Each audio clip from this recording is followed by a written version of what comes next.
Syedaralun, limbah yang diduga dari pabrik kelapa sawit dilaporkan kembali mencemari Krung Trang di Kecamatan Kuala, Nagan Raya.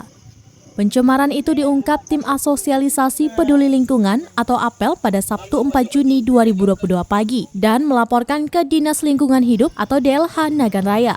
Tim DLH terdiri dari Kabid Pengawasan Samsul Kamal didampingi Ketua APEL Rahmat Syukur meninjau lokasi yang sebelumnya pada pekan lalu juga tercemar hingga menyebabkan ribuan ikan mati. Dalam kesempatan itu, Rahmat Syukur meminta kepada Pemkab untuk segera menindak tegas perusahaan minyak kelapa sawit yang membuang limbah ke sungai. Samsul Kamal mengatakan tim dari DLH pada pekan lalu telah mengambil sampel yang diduga limbah dan telah dikirim ke labor Baristan Aceh untuk diteliti. Oke, kita lihat bagaimana limbahnya. Ini dia. Nah, perbedaannya jelas. Dari Sukamakmur, Rizwan, Serambion TV. Nah, ini dia. Ini sebenarnya.